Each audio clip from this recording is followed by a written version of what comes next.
Assalamualaikum warahmatullahi wabarakatuh. Perkenalkan, saya Intan Mutia dari jurusan Pendidikan Matematika Universitas Malikus Saleh. Jadi, di sini saya akan memperkenalkan cara pengolahan data dari hasil penelitian menggunakan SPSS 25. Selanjutnya, di sini kita sudah ada datanya di Excel. Nah, ini datanya kita mempunyai dua kelas. Yang pertama ada kelas eksperimen, di mana di kelas ini kita mempunyai nilai pretest, posttest, dan endgain-nya. Yang selanjutnya kelas kontrol dan juga mempunyai nilai pretest, posttest, dan endgain-nya.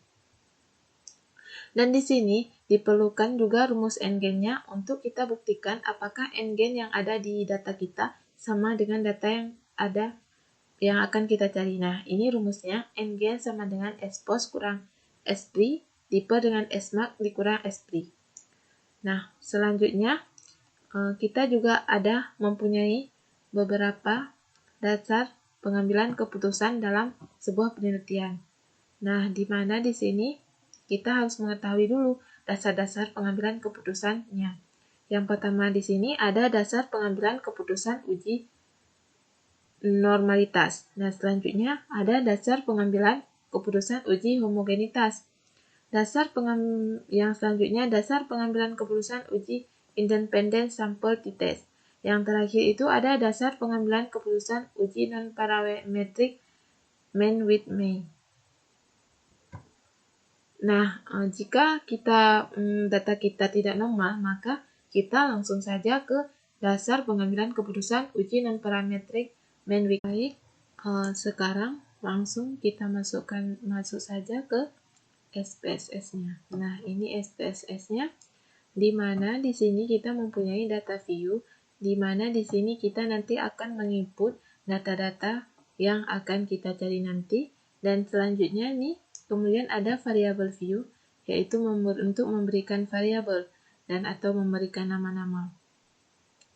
Nah, di sini, di name ini, kita nanti akan membuat nama pretest eksperimen, posttest eksperimen, dan nilai kelompoknya posttest dan pretestnya.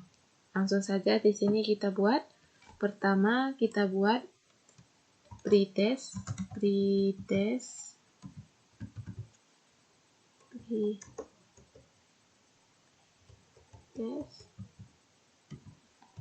eksperimen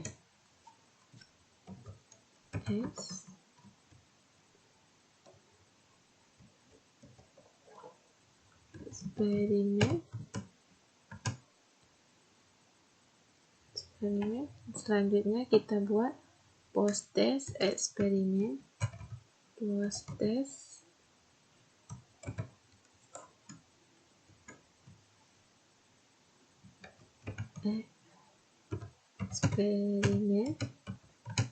selanjutnya di sini kita buat pretest kontrol.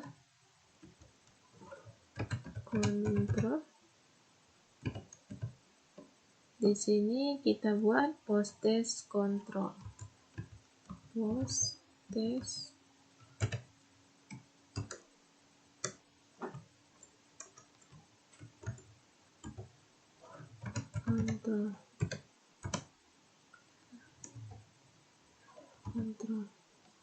Selanjutnya di sini kita selang satu baris, kemudian di sini kita buat pretest. Kemudian di bawahnya kita buat posttestnya.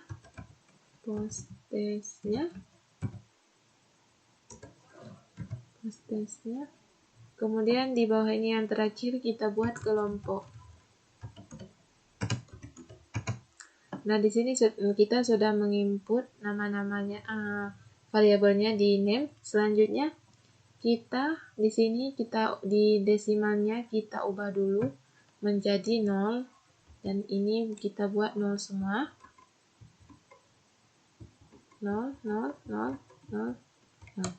Nah, selanjutnya di measure ini juga kita ubah dia menjadi nominal, dan semuanya juga dijadikan nominal.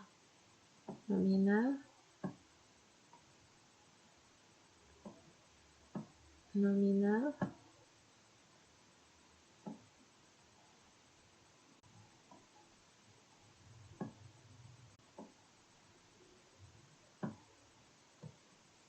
Nah, selanjutnya di kelompok ini, di values ini kita ubah dia.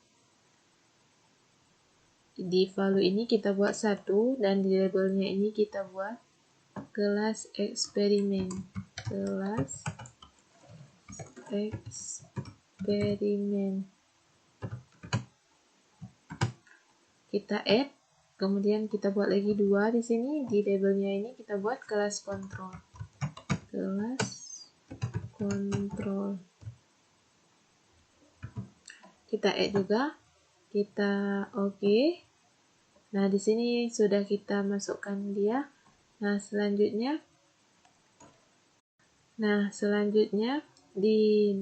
kita masuk ke data view. Di sini kita sudah mempunyai kelas post-test eksperimen, pre-test eksperimen, pre-test control, dan post-test control. Kemudian langsung saja di sini kita masukkan nilai data yang sudah kita peroleh, yaitu nilai data yang di Excel.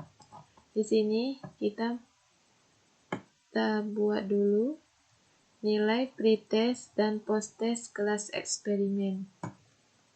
Kita Ctrl C. Selanjutnya kita di sini kita buat Ctrl V. Nah, ini udah sebuah. Di sini kita masukkan nilai pre-test dan post-testnya di kelas kontrol. Di sini kita buat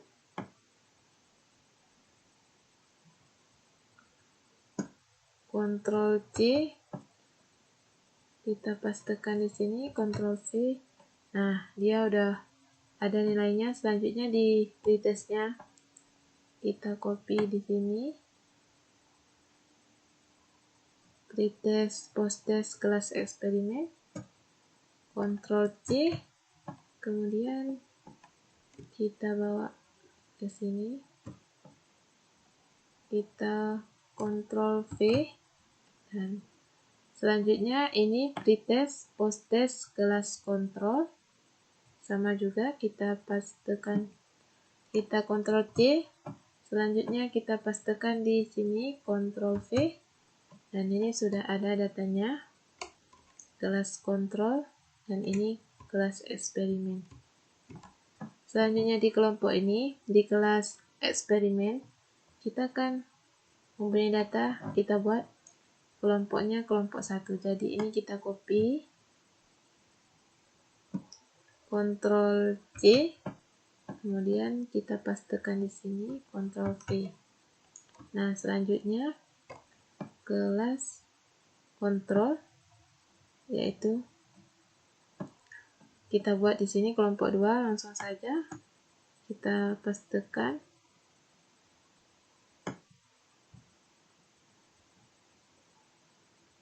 Ctrl C, kita pastekan di sini, Ctrl V. Nah, di sini sudah ada 2 kelompok, kelompok 1 untuk eksperimen dan ini untuk kelas kontrolnya.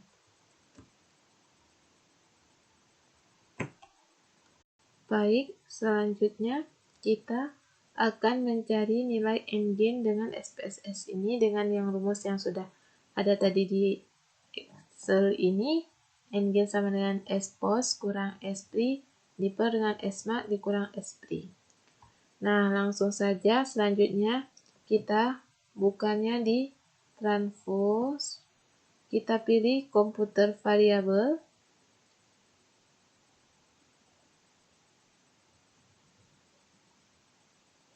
Nah, kemudian di target ini kita buat post-test. Post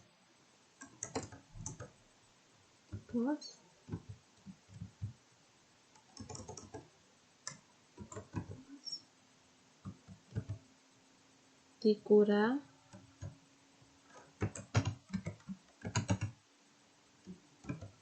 pri. Nah, ini udah kita buat di target variabelnya ini. Kita membuat post kurang pri. Kemudian baru kita masukkan nilai post testnya. Nah, kita pilih post test, kemudian kita buat tanda panah ini biar dia masuk ke numeric expression. Nah, sini sudah terbuat dia post test. Terus kita pilih kurang di sini. Kemudian kita pilih lagi pretestnya. Nah, kemudian ini tanda panah ini. Kemudian klik OK. Nah, di sini kita sudah ada datanya untuk var pertama. Nah, ini datanya.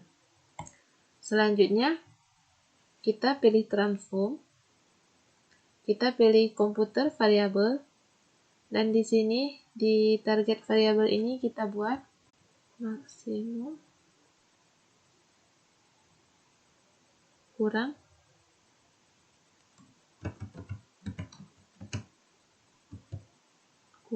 pri.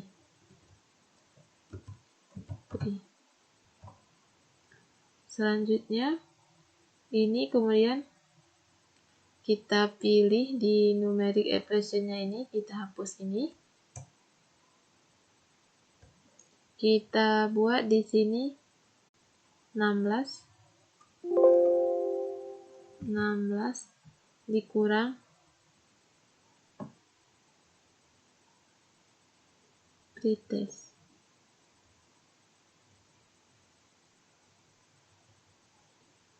Terus kita masukkan ke sini, kemudian kita OK.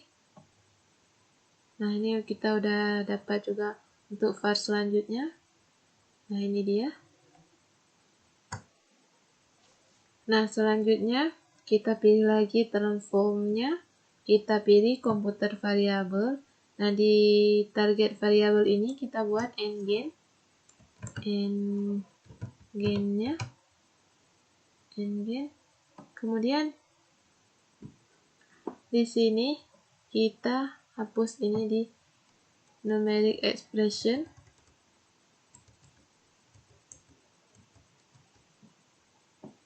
Kemudian di sini kita pilih post kurang pri. Kita masukkan ke numeric expression-nya. Kemudian ini diper dengan maksimum kurang pri. Kita masukkan juga ke numeric expression. Nah, di sini. Lalu kita klik OK juga di sini. Nah, di sini kita sudah ada nilai n-gain-nya. Nah, setelah kita dapat ini nilai n-gain-nya, kita di sini baru bisa mengubah datanya, menganalisis datanya ini. Langsung saja pilih Analyze, kemudian pilih Description Statistik, selanjutnya pilih Export. Nah, kemudian masukkan nilai n-gain-nya ke dependent list. N-gain, kita cari dulu n-gain-nya. Ini n-gain-nya ke dependent list. Nah, ini sudah kita masukkan ke dependent list. Kita pilih lagi kelompok. Kita masukkan ke factor list. Nah, selanjutnya kita pilih plot. Kemudian centang di normality plot with test. Nah, di sini. Kemudian pilih continue. Klik OK. Nah, di sini kita sudah mempunyai datanya. Nah, yang paling penting sekali adalah nilai test of normality. Yang kita lihat adalah signifikannya ini 0,00 dan kelas kontrolnya juga 0,00. Jadi kita lihat dasar pengambilan keputusannya di uji normalitas dulu di sini. Nah, dasar pengambilan keputusan uji normalitas. Jika nilai signifikasinya lebih dari 0,05, maka berdistribusi normal. Sedangkan nilai signifikasi di data kita yaitu 0,00. Ini kelas eksperimen juga 0,00 dan kelas kontrolnya juga 0,00. Jadi, nilai signifikan kita kurang dari 0,05, maka nilai residualnya tidak berdistribusi normal. Karena kedua data kita ini sama-sama tidak normal, maka kita langsung saja ke uji non-parametric mean width. Langsung saja di sini kita pilih analyze. Kemudian kita pilih non-parametric test. Legally dialog. Kita pilih karena data kita 2, kita pilih independent sample. Nah, setelah itu masukkan n-nya ini ke independent list ke test variable list. Kemudian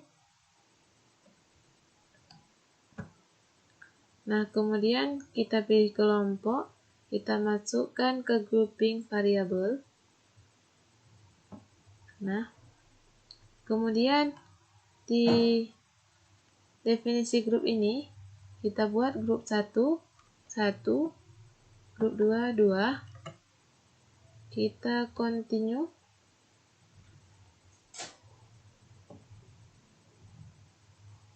Nah, di sini kan sudah terinput kelompok 1, 2, dan pastikan di sini tertulis mean width u. Kemudian kita klik OK. Nah, ini sudah ada datanya. Kemudian ini datanya. Kita lihat di tes statistik A-nya. Kita lihat di asim significant to tilde, yaitu 0,262. Jadi karena kita mempunyai 2 independent sampel, maka kita bagi 2 menjadi 151. Kemudian kita lihat dasar pengambilan keputusannya kembali. Nah,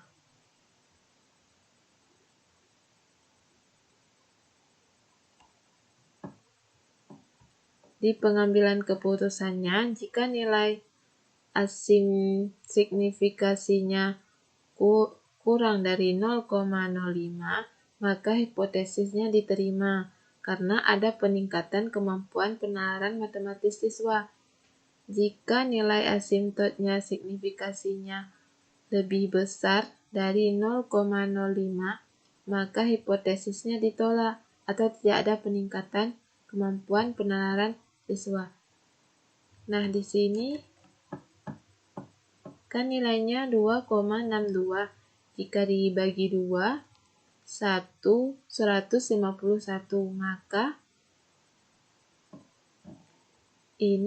maka ini lebih besar dari 0,5. Jadi, hipotesis kita ditolak karena tidak ada peningkatan kemampuan penalaran matematis siswa. Nah, di sini kita telah berhasil kita mencari datanya, tetapi ini tidak berhasil karena data yang kita peroleh tidak ada peningkatan. Baik, sekian dari saya. Saya akhiri. Assalamualaikum warahmatullahi wabarakatuh.